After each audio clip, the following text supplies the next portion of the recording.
চলে এলাম আবার একটা নতুন ভিডিও নিয়ে। আর সঙ্গে তো চিনি আছেই। আজ আমি, আমার মা, বাবা আর চিনি আমরা চারজন মিলে চললাম কঙ্কালীতলা।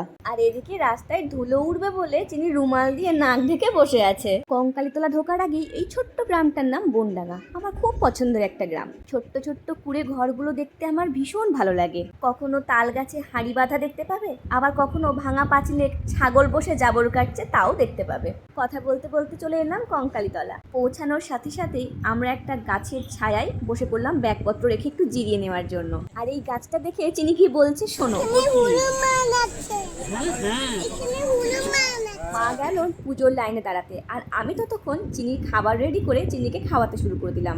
প্রতি বছরই নববর্ষের পুজো দিয়ে আমাদের বছর শুরু হয়, কিন্তু এবছর আমাদের আসা হয়নি। খাওয়া শেষে চিনি খুব এনার্জি পেয়ে গেছে, আর তাই জন্য সে একটা ছোট্ট কাঠি দিয়ে মাছি মেরে বেড়াচ্ছে দৌড়ে দৌড়ে। আজ কিন্তু আমাদের কঙ্কালীতলা আসার কারণ দুটো। এক তো প্রতি বছর আমরা আসি পুজো দেওয়ার জন্য, আর অন্যদিকে আমাদের খুব ঘনিষ্ঠ একজন আজকের দিনে এখানে মৎস্যপ দেয় প্রতি বছর।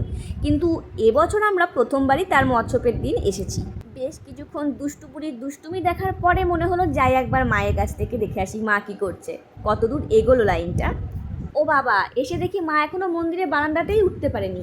আজ কিন্তু কঙ্কালীতলায় বেশ ভিড়। একখানা নতুন বরকনেকেও দেখলাম। একে তো বৈশাখ মাস, তার উপরে আজকে হলো মৎস্যপ, আর অন্যদিকে বিয়ের ডেটও আছে, তাই এত ভিড়। ফিরে এসেই দেখি চিনির বায়না। শোনো কি বলছে। কে? ব্যাস, বেলুন দেখেছে। কোনগুলো নেবে তুমি? কোনটা নেবে তুমি? ওটা নিতে চাই। পুজো দেওয়া হয়ে গেছে বলে মা এবার কুণ্ডতে এসেছে, আর চিনিকেও সঙ্গে নিয়ে এলো যাতে বেলুনের বায়নাটা একটু ভোলে। কিন্তু এখানে এসে অন্য বিপদ। মায়ের হাতে ধূপকাঠি দেখে সেও ধূপকাঠি দেখাবে এই বায়না জুড়েছে। কি করা যায়, মা ওকে একটা এমনি ধূপকাঠি ধরিয়ে দিয়েছে হাতে। যাক, ওইটুকুতেই শান্তি পেয়েছে, এই অনেক। কুণ্ডুতে প্রণাম সেরে আমরা এবার যাচ্ছি যেখানে আমাদের খাওয়ানো হবে সেই জায়গাটার দিকে। আর যেতে যেতেই দেখা হয়ে গেছে সেই কাকু আর কাকিমার সাথে।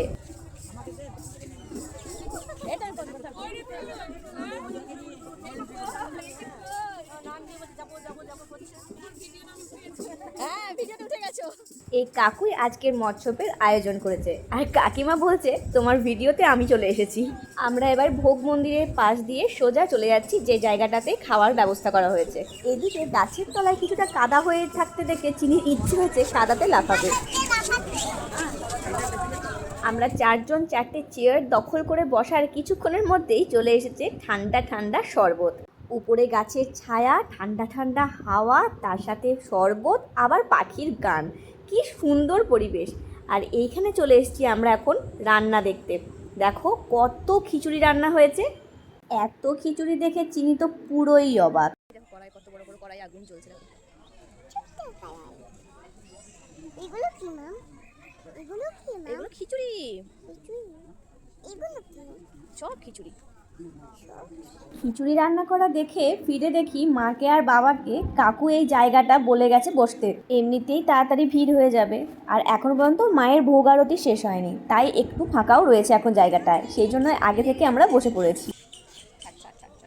মা আমি হাত ধোবো। আচ্ছা, হাত ধোবে তো? হাত দিয়ে খাবে? মায়ের ভোগ আরতি শেষ হওয়ার সাথে সাথে কেমন ভিড় শুরু হয়ে গেছে দেখো। তোমাদের জায়গাটা একটু ঘুরিয়ে ঘুরিয়ে দেখাই।